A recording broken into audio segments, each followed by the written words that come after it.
with being formally educated is that your eyes get opened. The more you learn, then the more flexible you are with your thinking and what you can actually use property for. So you're not just stuck with like buy-to-lets. You can actually look at the best use for a property and what's going to be the highest cash flow, the best revenue out of one property, rather than just pigeonholing yourself all the time. Yeah, absolutely. I thought you were going to say then, the more you learn, the more you earn. Absolutely, absolutely, yeah. That's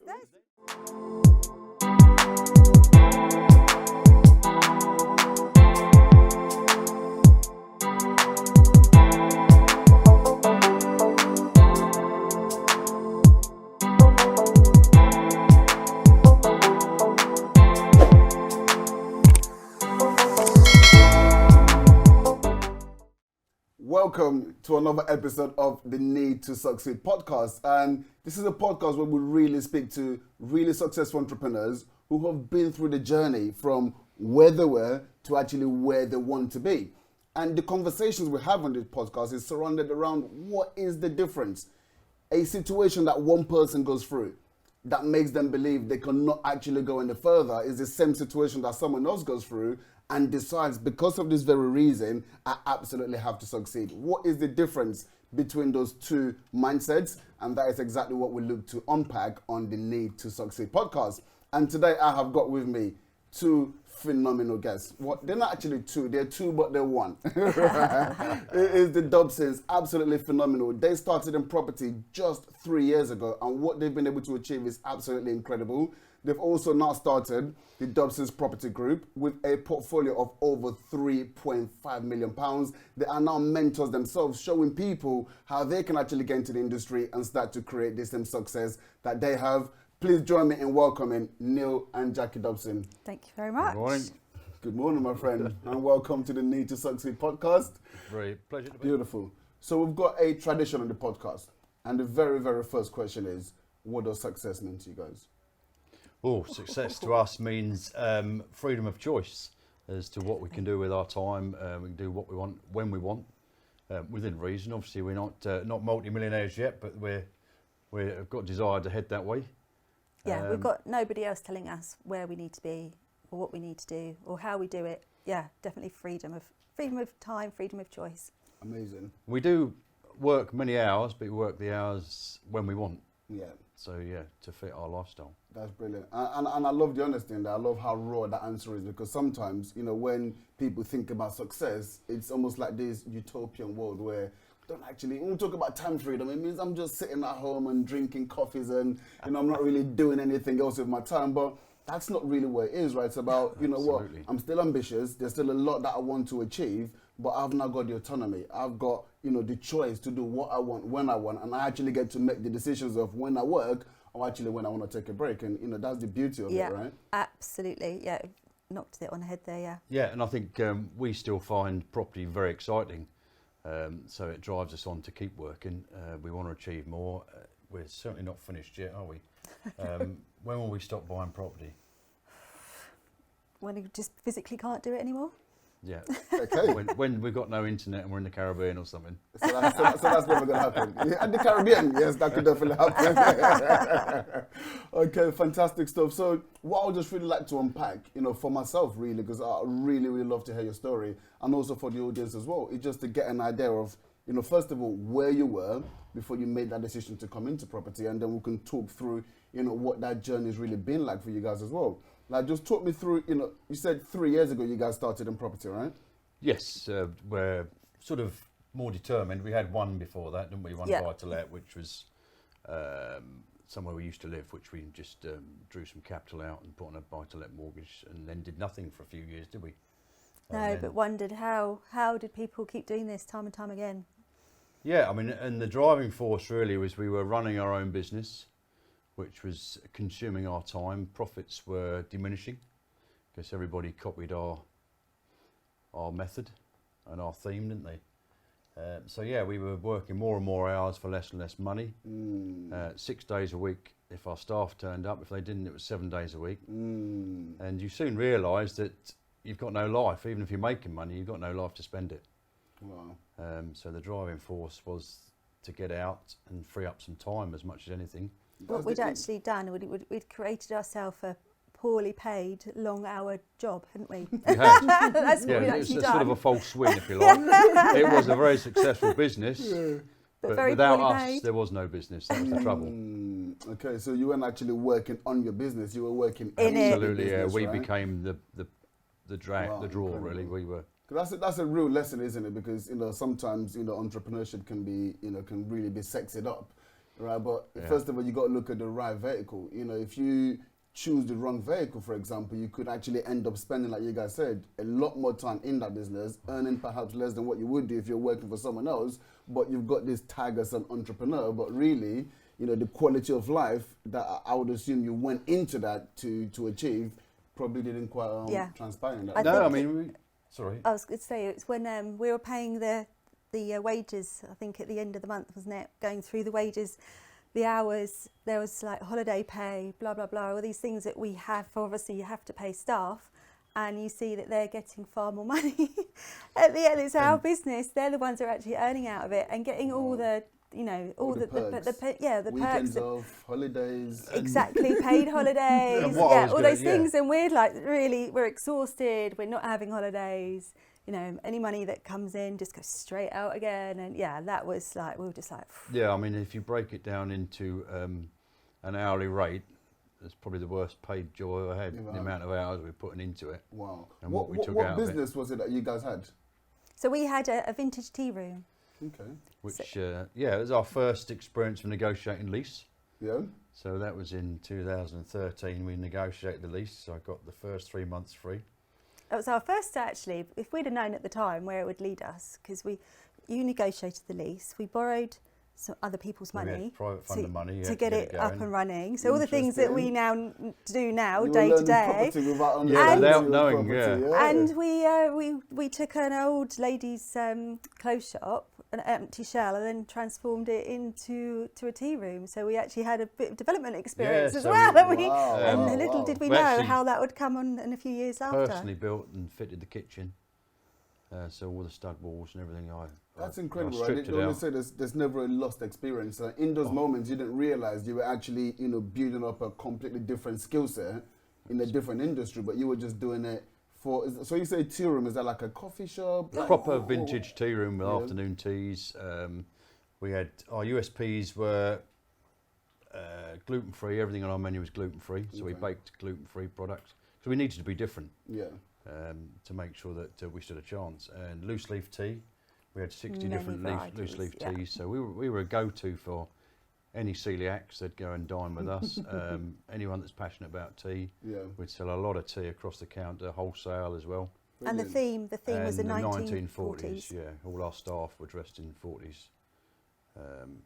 So it's Yeah. like, Exciting. So yeah, And that it was sounds really quite hugely unique. successful, Yeah. but a false win. yeah. Because although we made very good money for the first 2.5, 3 years, the whole of Colchester town centre decided to open up something similar. And that's all there is there now. So we got out just the right time. We sold up in 2019. Wow. So, which I'd like to say was a fantastic move. It was more luck than judgment because we didn't know COVID was coming. Yeah. But that destroyed us. Absolutely, Yeah, I so- didn't even think about that for sure. It's really interesting as well. I think I spoke about the vehicle that you chose. Where you guys have gone into something. They speak about the blue ocean strategy, right? You've gone into something. You've actually created a bit of a blue ocean for yourself, but actually it's not something that you can protect. So people have been able to come into that marketplace and just copy exactly what you've Absolutely. done. Customers, we'd have a long-term customer, Yeah. and they'd set up 300 yards away their own tea room. Yeah. I mean, it happened, didn't it? That was You know? awkward when we went in there, wasn't Yeah, it? they didn't, You went there for a they coffee. didn't want to see us. No. Go and check You're out the welcome. competition and Yeah, realise yeah. who it was. Yeah. Absolutely. Wow, incredible. But it was, yeah. But that's business. It's a great for you, isn't it? experience Yeah. and a fantastic stepping stone to where we are now. Most definitely. Just two questions on that. First of all, what were you guys doing before the tea room? And secondly, why did you decide why tea room? Well, I'll answer the first one. I was a director of a dual franchise car dealership. Okay. So I was the after-sales director. Just got into financial difficulties and we got bought out. For various reasons, I delayed the purchase by 3 months. So they really didn't like me, the new owners, but they had to keep me. You delayed the purchase, the takeover of the... because they wouldn't guarantee my job role. Okay. So yeah, they didn't really didn't like me before they even took over. No, good start. And they screwed me into the ground, didn't they? Every time I lost a manager, they wouldn't replace them. So they kept saying, you can do that as well. So I was after sales manager, service manager, parts manager, sales manager, everything by the end of it. You're a full-on manager. And drained. Yeah, I was absolutely drained. To cut a long story short, it came to a head and they offered me a payoff. So I took it and ran. Okay. Yeah, and never been out of work in my life, so it's quite daunting, but I knew I didn't want to be there any longer. So that was 2012. I was in, again, the motor trade, and I was working for Porsche, but I'd worked my way through the relevant brands from, who did I start with Fiat, didn't I? Fiat, yeah. So yeah, worked for Fiat, worked for BMW, and then Mazda I worked for, and went to Porsche, and then once you're at that level with prestige cars, there's nowhere really to go. Then you had your handshake, and then we were like, should we do something together? And you suggested a tea room, Well, and I thought, yeah, we know nothing about that, let's do it. And that's how we roll.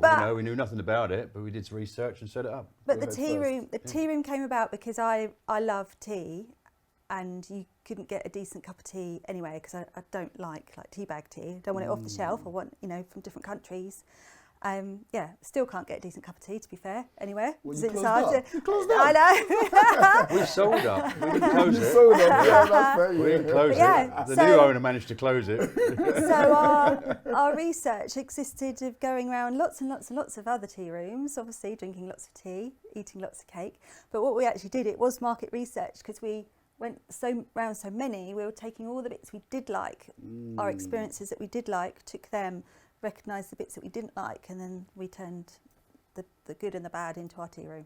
Incredible. And I think that's what our success was, wasn't it? What Because a we great realised what the good and the bad was. What a great lesson, because oftentimes we hear the statistics, right? Like most businesses after the first year, I think it's about 80% actually closed down, right? But doing that upfront research, understanding what the market wants, but not just that, you actually understood what was working well in the market, and you incorporated some of that, but then also added bits that you felt were missing. So that upfront research, is what allowed, I would imagine, your success in the first sort of couple of years before the market became saturated. Yeah, it was phenomenal. And the good thing about the motor trade was I learned how to write a business plan, because I ended up securing the SEAT franchise through Volkswagen Audi Group. And to do a business plan for them is quite something, I can tell you. To do the business plan between us for the tea room is pretty straightforward, isn't it?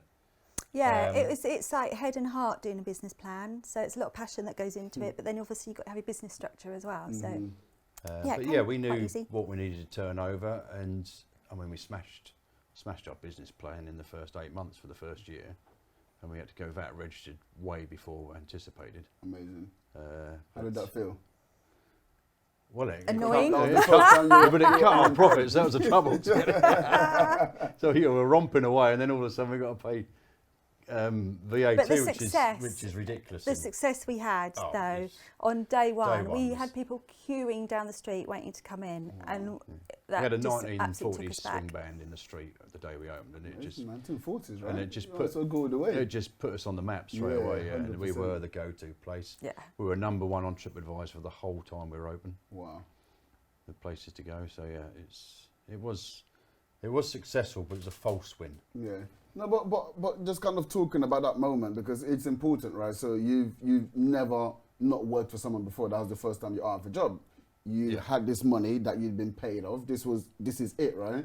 You've taken a risk. Yeah. And then you open the door and there's like queues all the way down the bottom of the street. Like, how did that make you feel? A lot of rabbit headlights for opening day. It's a funny feeling, because it's something that you've put your heart and soul into, so you want people to enjoy it, but the fact that the realisation that people are loving it, and that's a weird feeling, isn't it, that people are actually enjoying something that's literally come out of your head. You've created. Yeah. There were a lot of tears when we said we're leaving. Yeah. A lot of tears. Yeah, we from did actually. customers, Yeah, we kept it quiet really Yeah. right till the end that we were going. It was quite. Yeah. How was that decision? You know, what happened, like, when you guys made that decision, like, this was actually going to be it? Like, what brought you to that point? I think it's when we were... It was exhaustion, I think. Well, there's a few reasons. One, obviously, the business had started to die because the town was being swamped with a similar sort of thing. So it was a real struggle to keep on paying the bills, and you got the tax man coming. Yeah, and then you were suffering as well, weren't you? Yeah, I've got a condition which restricts mobility. I'm far better now because it's controlled by drugs. But it was becoming increasingly difficult to keep just up full the days, physical, wasn't it? Yeah, it's the very physical work. It is, you know, it's if hard. you've got 50 covers and you're in it, working in it, they're long days. But all good.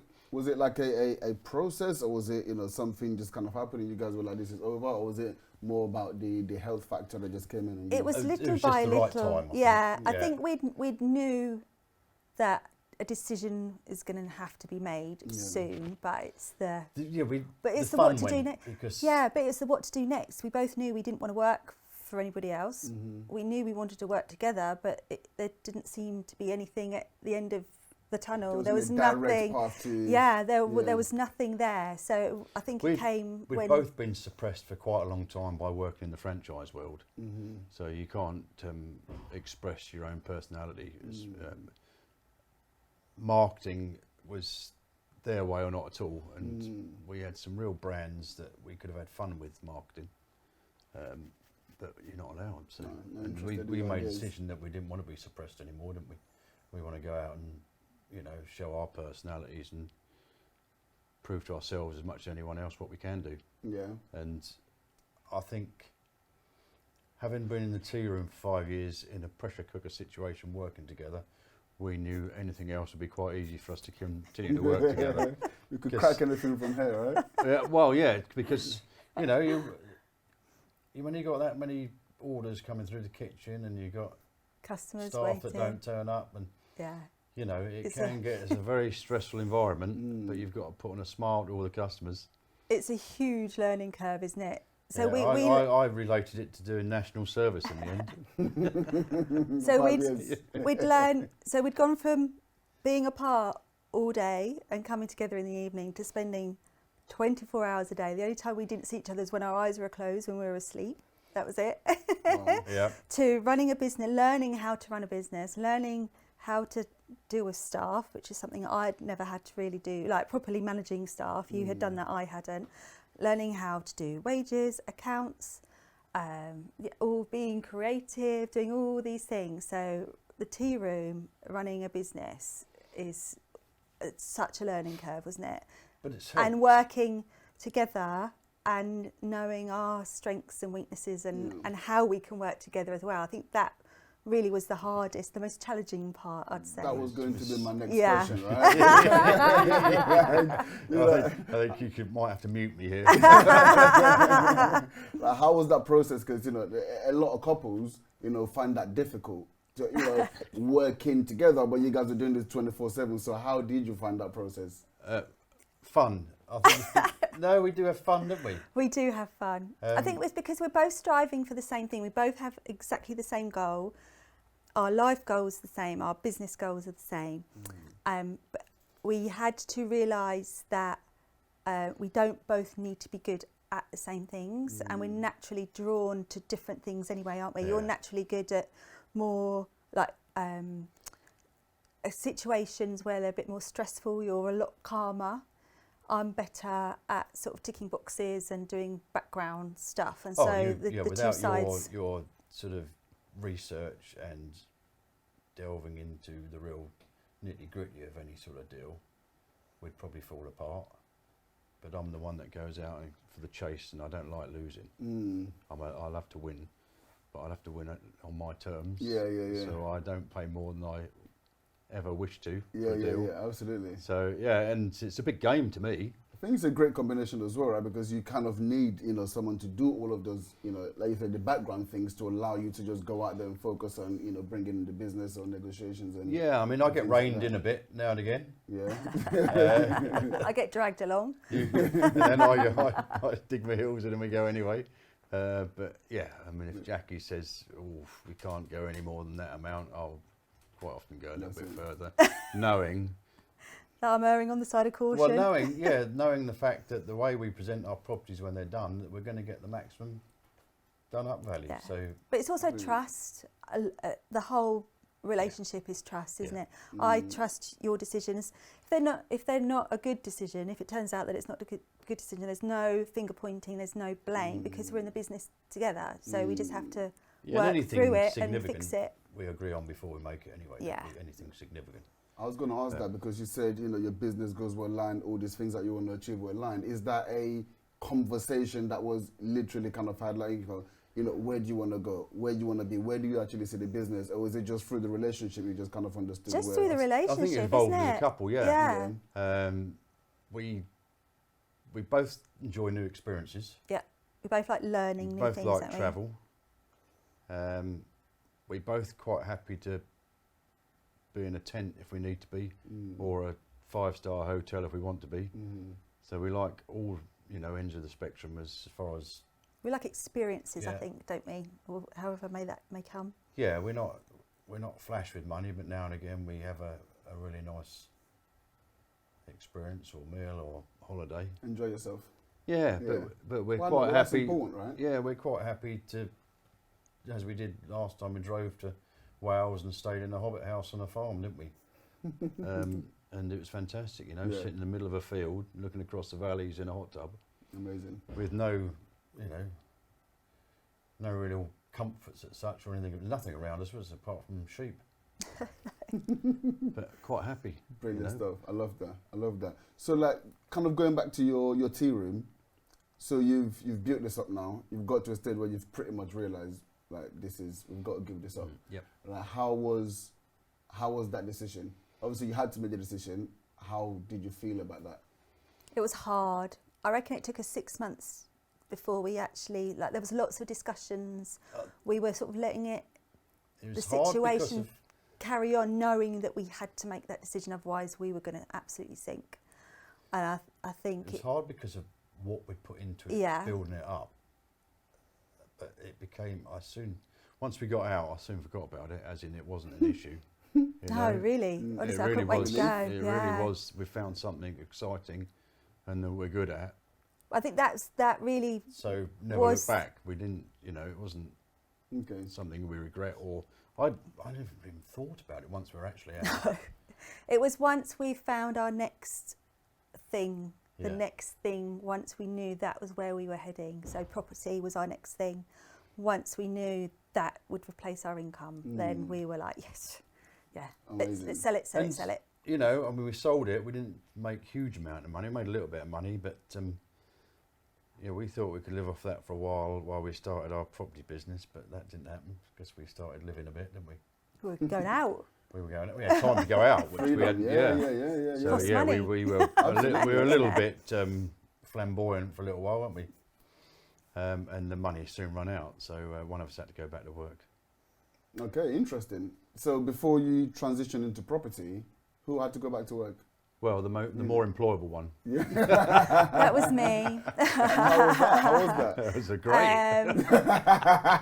Great for you. Yeah. It was really weird actually, because we had we just signed up for, we were still doing some of the training with Asset Academy.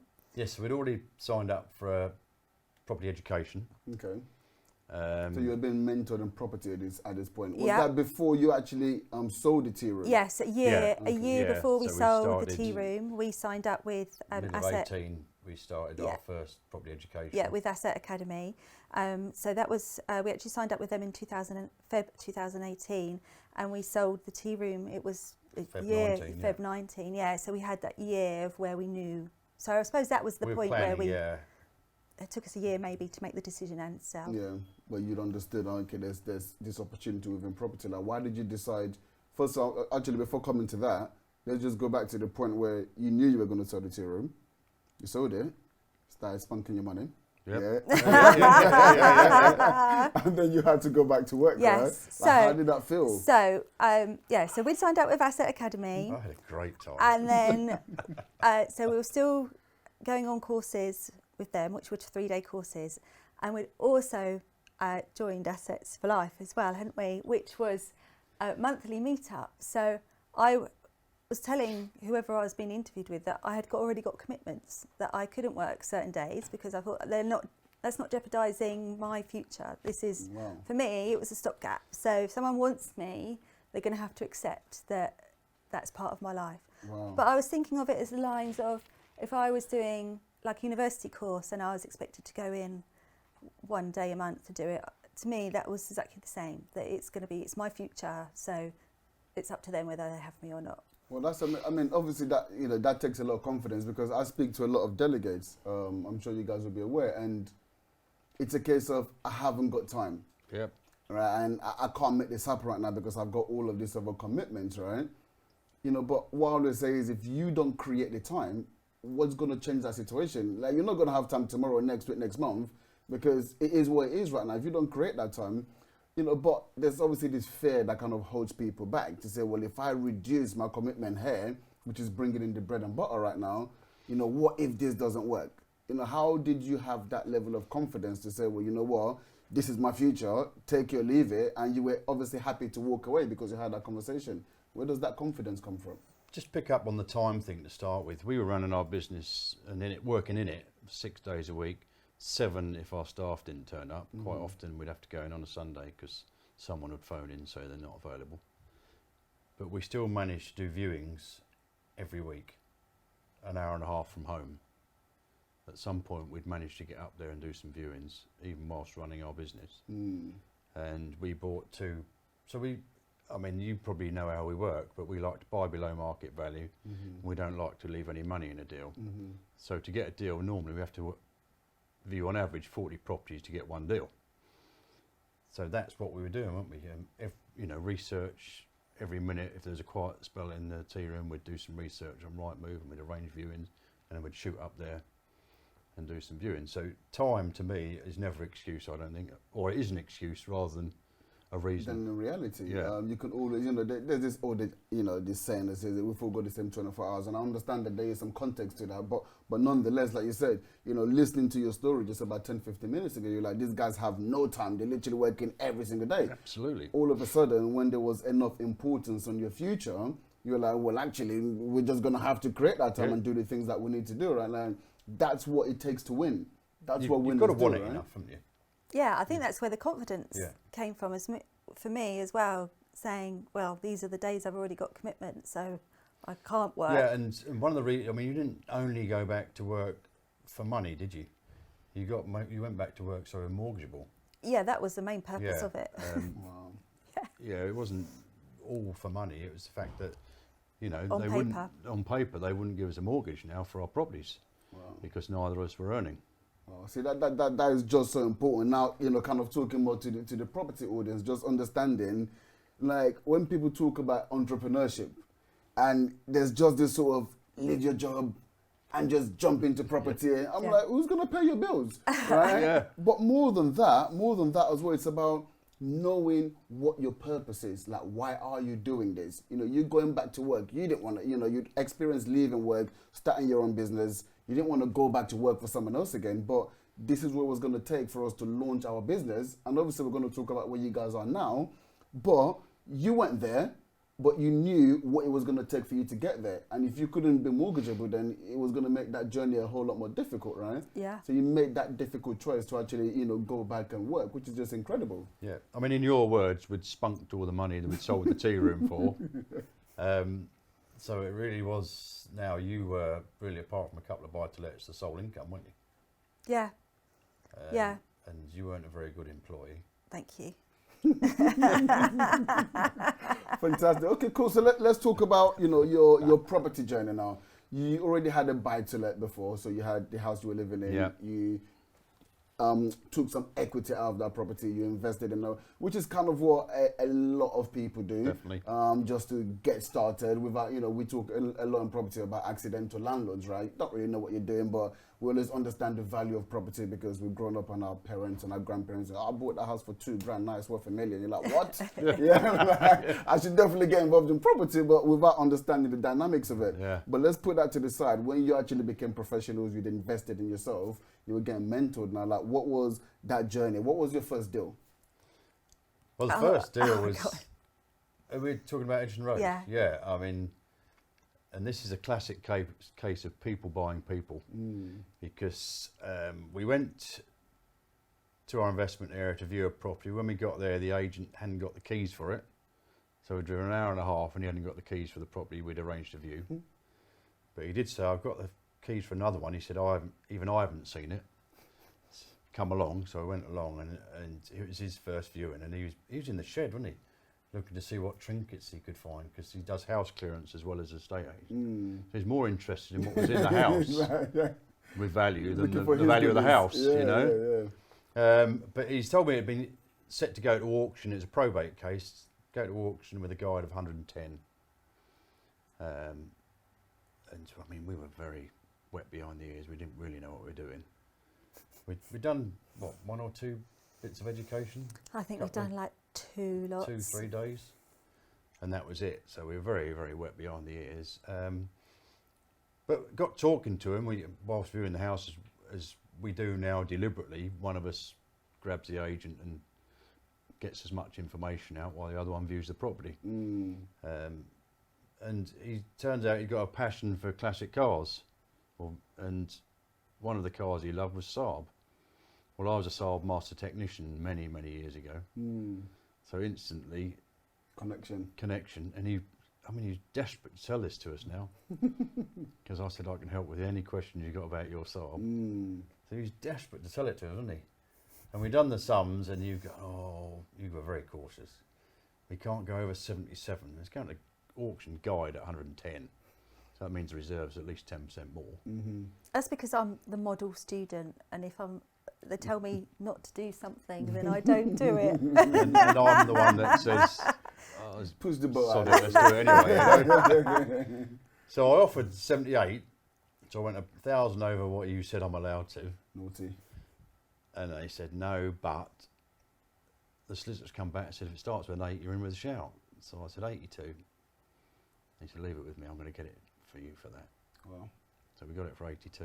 Incredible. And this is the very first deal. Very first deal. Which sounds a little bit complicated, because you wouldn't probably advise someone to go to auction for their... It didn't go to auction. We got it pre-auction. You got it before. Yeah. Brilliant. But even the fact that you were looking there, but now that's amazing. Yeah. So is this when you were still in the tea room, or is this not after the tea room? Tea room, still has Still a tea got the tea room. room, yeah. Okay.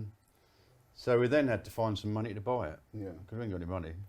We just spent all the money on training. And so this is how we work. We find the deal and then go looking for the money. We found the money. We made all the mistakes you can imagine with the build team. So we overspent on it. But the market was going the right way, wasn't it? We spent something like 35 grand on it, doing it up. Budgeted 25. 20. Oh, do we? Budgeted 20. This is how naive we were at this point. Almost double. Yeah. But having said that, when we got the revaluation, it was 30% more than we'd anticipated. So it got revalued at 160,000. Nice. And we got all our money out. All our money out. So we did a refinance. Still got it today. Cash flows £400 a month. Incredible deal. So shall I just ask you guys? So obviously you made all of these mistakes. Yep. If you hadn't done the education at the start to actually understand where you should be buying, because you were quite firm on that price, now this is what we've been told, potentially what do you think would have happened with that deal? We'd have got a bit excited and offered more, I'd have thought. Yeah. Without the education, without... Well, I don't think without learning the way to do the sums. I don't think we'd have even have bought it because we had no money. No, you wanted to pull out at 82, didn't you? You weren't happy that I'd gone. It's too late then. Okay. Got accepted. Got accepted. We then found the money to do the. But we would never have done that. We would have never gone looking for angel funding. Because you haven't got the money. Like, absolutely. How are you going to buy a property that's on the market How for do 110 grand? We had 25 grand of debt at this point. Yeah. How do you buy a house when you have no money? Yeah. Absolutely, right? And it's just one of those things. And the reason I asked that question is, in the power of education. Right now we are going into a period that might be difficult for a lot of people. Oh, yeah. And I created some content on my Instagram yesterday. It hasn't gone out yet, but I filmed the content just talking about how do you beat a recession. If you're in the current position with a current set of skills, that's not going to allow you to have control of your future. And who knows what happens? Maybe that current job, maybe that industry gets shut down. You need to have a different education and a different skill set, that's in demand. You can just go and get educated in something that actually may not also pay you a lot, or you could find out something that can actually pay you a lot and then get yourself educated and understand what other people in that field are doing and how they're actually making that income. Does that make sense? Absolutely. And I mean, a word really for anyone that's sitting on money is to make it work for them. I mean, there's lots of ways that money can sort of offset any cost of living or utility hikes. 100%. To make the money work for them, and that. I mean, look, if it's sitting in the bank, it's obviously absolutely. It's not the best. But with 13%, inflation at the moment, it's literally down in the bank right now. So yeah. But it was the education that you guys got that gave you the confidence to actually kind of go and do that. 100%. Right? Definitely. We have invested very heavily in ourselves. Yeah. From an education point of view, and I call it an investment. Don't regret a penny of it. It's paid us back and more, isn't it? Without that, we'd have made a lot more mistakes, costly mistakes, and many, many more errors that would have cost us more than we've spent, I think. Yeah, absolutely. And I love the fact that you said you called it an investment, because when is. you're spending, there's no return, there's nothing coming back. But when you're investing, you're expecting a return on that investment. We've kind of spoken about, where your portfolio is now at the moment. I don't know exactly what you guys spent, but if you look at the correlation between what you might have spent and where your portfolio is, it's like, well, have we got that return? Absolutely we have. All right. Yeah. But I think that's a lot to do with education. You're not learning just how to buy houses and how to buy them well and grow a portfolio. You learn about investing money. You're learning about the negative and the positives of managing debt. money as well. And about changing mindsets and your own personal growth. There's so much more to actually having a mentor than just learning like a trade. There's so much that goes with it. That's a good word as well, mentor, because we've had some great mentors and still have that have certainly kicked us up the arse, knocked us back in line. We got a bit cocky or whatever, and think. Well, we lost, didn't we? After we got 2 buy-to-lets under our belt, but we lost our way. Because we'd done all these training courses and we thought, oh, this is easy, we can smash every strategy. We wasted 6 months because we diluted ourselves. We were dabbling in all of them, but succeeding in none. Yeah.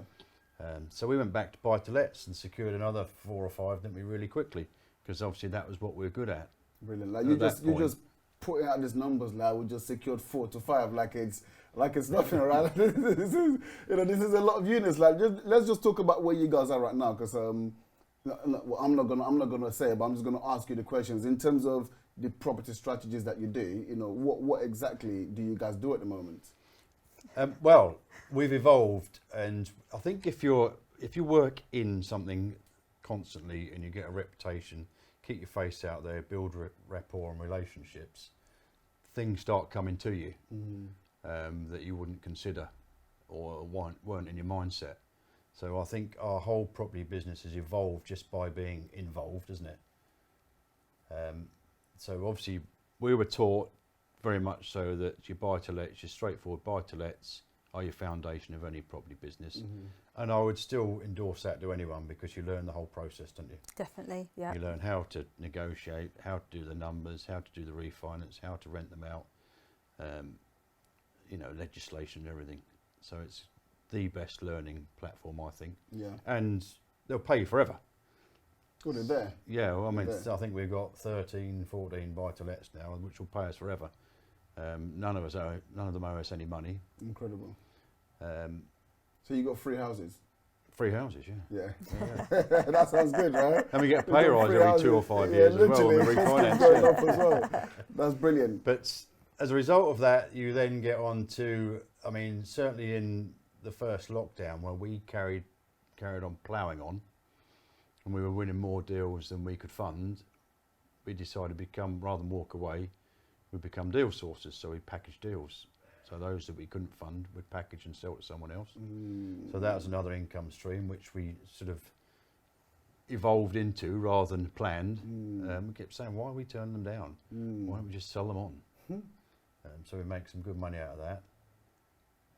Then we did a buy refurbish to service accommodation. We did.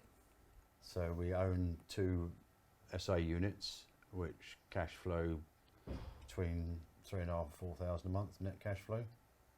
So for those who don't know, what service accommodation is instead of renting the property out on a normal, 12 months, 18-month contract, you actually use that property for something like Airbnb or Booking.com, where you're taking guests in on a night-per-night basis. Absolutely, right? yeah. And that tends to give you a much higher cash flow over the month. Yeah. Definitely, yeah. So, there are only 2 little, it's a terraced house split into 2 flats. Yeah. Overlooks a harbour.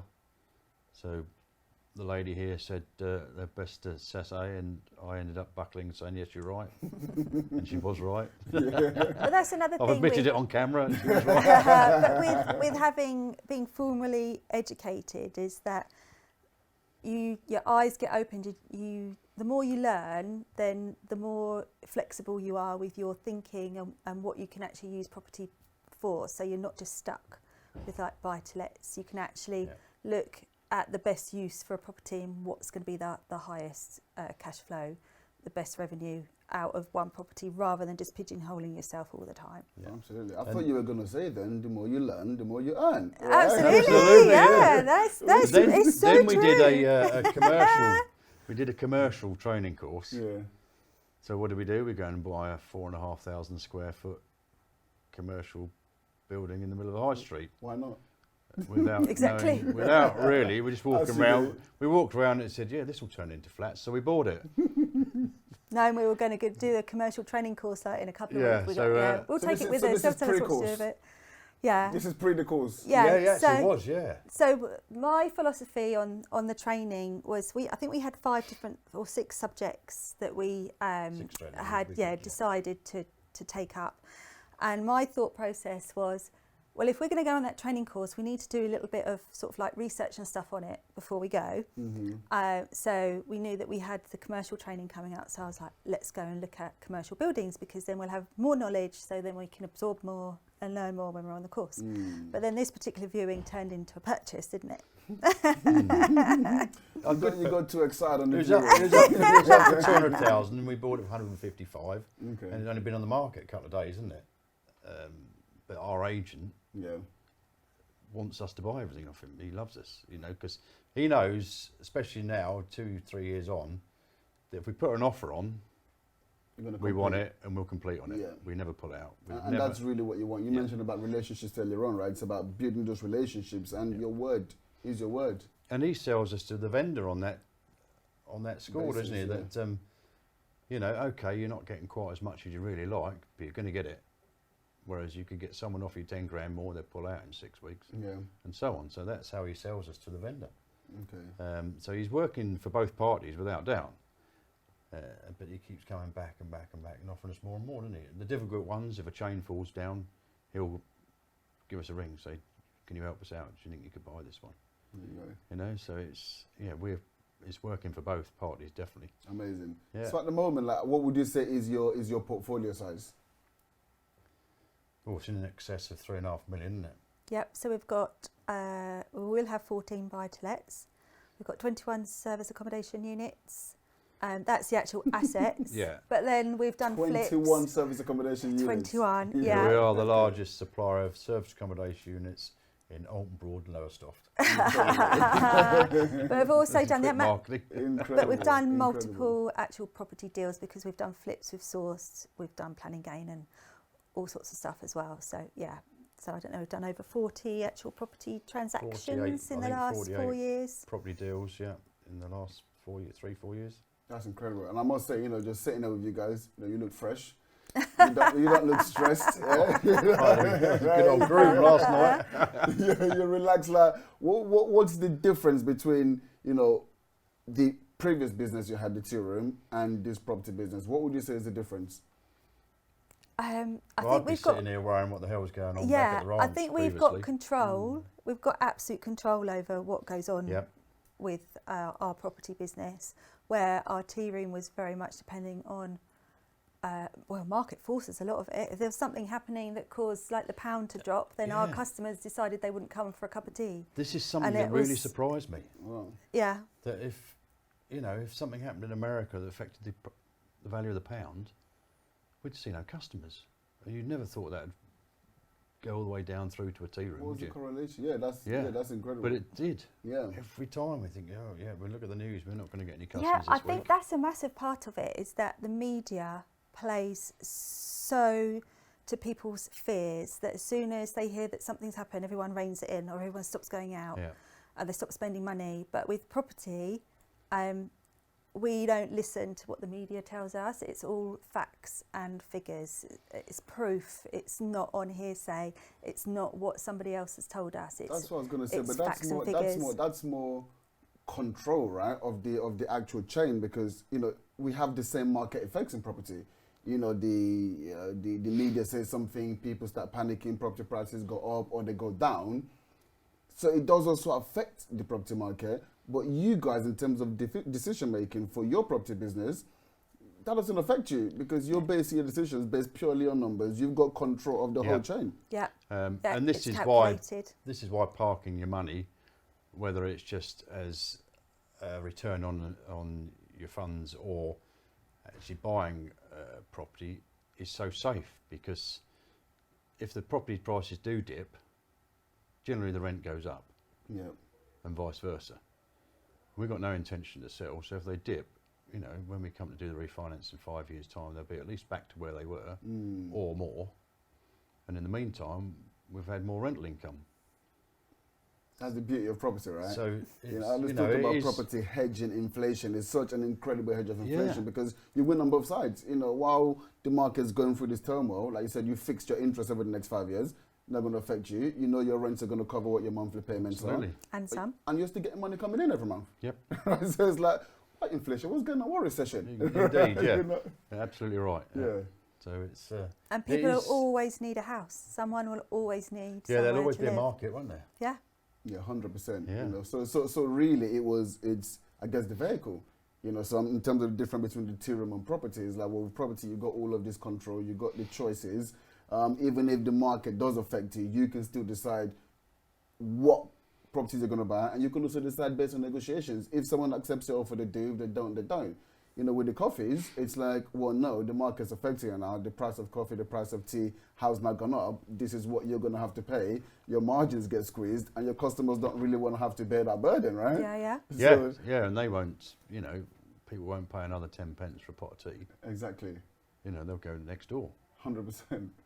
So it's going to get even worse now with the energy bills increasing. So yeah, there's going to be a lot of trauma. I mean, even sort of in the world of HMOs and things like that, people are going to have to put their weekly rates up because they're not going to survive. If it's bills included, then obviously the landlords are going to have to sort of foot that, and then that gets passed on. And once again, these are parts of the benefits of owning your own property portfolio. It's a whole different business model that you have complete control of the whole chain, which is incredible, right?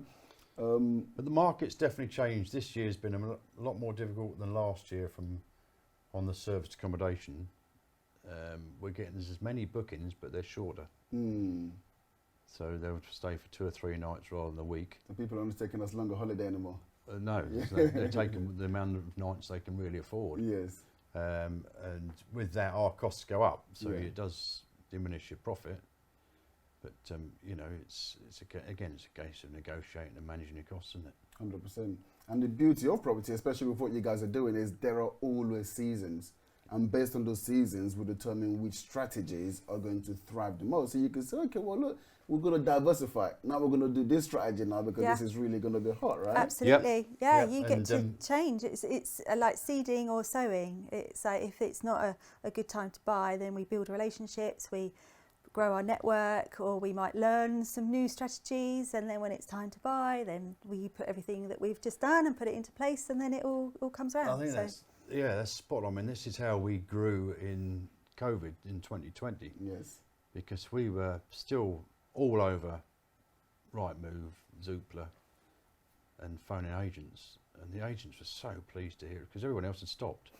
They didn't bother because they thought, well, the agents are shut, but all their phones are diverted to home. Because you guys were actually crazy enough to take on 21 units during COVID. Yeah. While everyone else was running away. Yeah. You're like, bring it, give it Let's to do us. some holiday lets during COVID. What a great move. But that from my understanding, that's worked out incredibly. Like, what were you guys cash flowing during that period? And once again, it goes to show the power of education. During that period when people were running away, you took on these units. How did that work out? I think this is down to seizing opportunities and reacting quickly, because the 2 service accommodation units we own, we had an inquiry on which we couldn't accommodate this inquiry. Mm-hmm. But I rang them straight away and said, we can definitely help. When do you need it by and what's your budget? And then put the phone, oh my God. They've got 27 people they want accommodation for 6 months in 3 weeks' time. Yeah. But I said, yeah, I can definitely help. And then we went looking for somewhere to put them. Incredible. And we secured 19 apartments. We weren't expecting to be fair. No, I wasn't expecting. But the fact is, you made that phone call, you told them you could do it, you went out there to the marketplace and you made it happen. If you just said, oh, sorry, mate, we can't help you, put the phone down, you wouldn't have this units today. No, we wouldn't have looked either, would we? I put no parameters in Rightmove. And this listing come up as 1 apartment with 35 bedrooms. That's how it had been listed. Yeah. I mean, that's pretty poor from an agent point of view. That's a big apartment. But it turned out to be 19 apartments with 13 bedrooms, 35 bedrooms. We secured a 6-year, 11-month lease on it within a fortnight. And within 3 weeks, it was up and running under our name. And I secured the contract. Their original budget was £12 a night, wasn't it, the people we're dealing with? And we got it to £65 a night. Wow. With negotiation. But for that, we took out all the luxuries, so they didn't get any cleaning, they didn't get any linen, no towels, so they were managing the rooms themselves. And that was six 2-beds, £65 a night for 8 months in the end they went to, didn't they? We've had them for 18 months now though, haven't we? Well, they had a break over Christmas. Oh, yeah, but they came back. Yeah, the first. So we had 2 seasons. So they're still pretty much there. Oh yeah, they're still there now. Incredible. So we took them on. We took the keys in February. They moved in on the 1st of March. Went through right to the end of October. And it's something like £160,000 contract, which meant for the 8 months that they were in there, they paid our entire overheads on that block, and we still had 13 apartments to rent out. Incredible. What a phenomenal deal. And all of that came from you just seeing an opportunity, saying yes. Email came in. And then going out to actually figure out how to make it happen. Absolutely. £160,000 that would have been left on the table from just that one decision. And humble brag, I think our turnover was 449,000 in the first year of that. Wow. Incredible. Net cash flow about 10k a month average. Incredible. I'm going to give you guys a handshake for that. But we're not anything special. We just react, say yes, and work it out. But that's it. It. That is the mark of success, right? React. Now look, you guys have. It's been an incredible 3 years. Just based on you say it so nonchalantly, but what you've been able to achieve in that space of time is absolutely incredible. And now you're here. Like, we have a tradition, okay? And it's been really, really amazing having you guys here now. But I just want to understand, now that you've gone through all of this, you got your holidays. Like I said, you guys look fresh. There's no stress on your faces at all. Life is good, right? I'm not bad for a 21-year-old. Yeah, exactly. So, like today, what is your need to succeed? Oh, it's just passion. I just love the win. I think it's see how far we can push ourselves. And I think now it's bigger deals, because if you do and this isn't being flippant, but if you do a single buy to let, it's almost the same amount of work as doing a block of 10 flats. Mm-hmm. The whole process is the same, so we want to do bigger to end up with more at the end of it. Yeah, we want to do multiples in one go, but it's to, I think just to, everything's exciting still for us. Raising money we love, and we raise most of our money under pressure, but we've never ever asked anyone for money. They've always come forward with it in the end. And we've had instances where we've needed to raise 90k in 48 hours. We've done it. And 90k in 4 hours, actually, for the last one. Yeah. Because we lost our funder. So we had raised 90k in 4 hours to complete the deal. The shop we raised in 48 hours, 155,000, because we parted company with our joint venture partner because he changed his exit strategy and wasn't aligned to our business structure. So we parted company 48 hours before completion, and he was funding it, so we had to find the money. And I think it's don't be afraid, because there is always another opportunity. If you say no and it doesn't, there's always been another opportunity around the corner. You can, if you're not careful, let your heart rule your head, but it's business. So we only ever offer where it's works in our business. But moving forward, yeah, I'd like to do a $1 million+ deal, basically, in one transaction.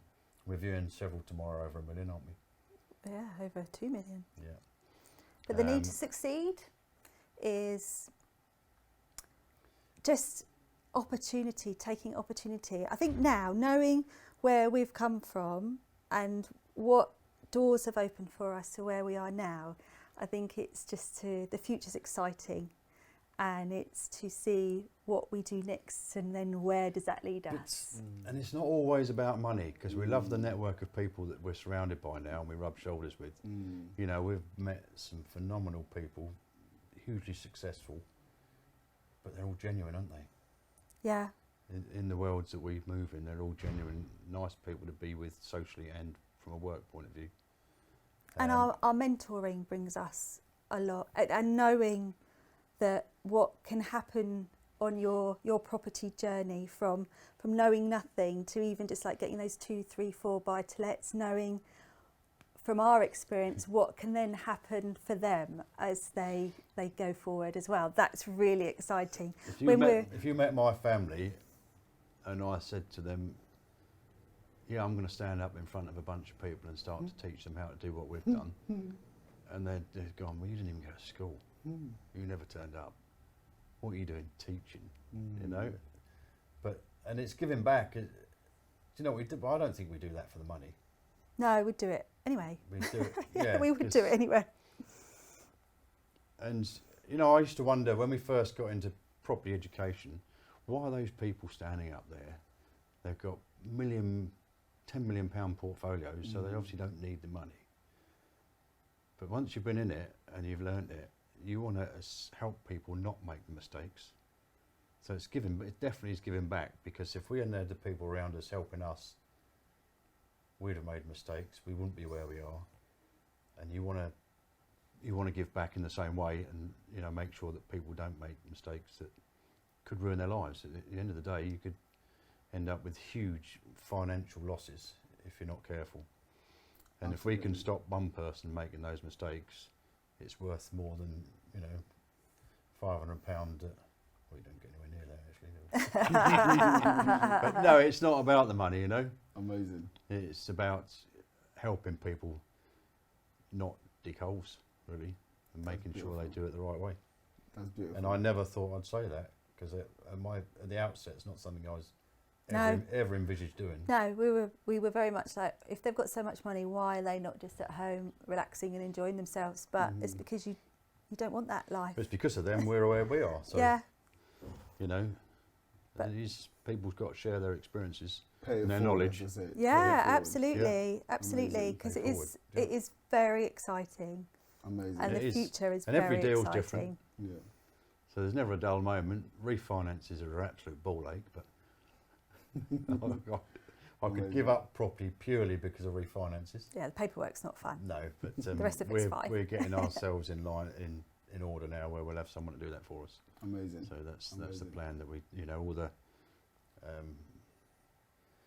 all the jobs that drain your energy.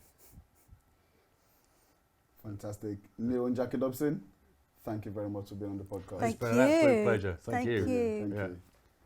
Thank you. Gentlemen. Yeah. That's great. How was that?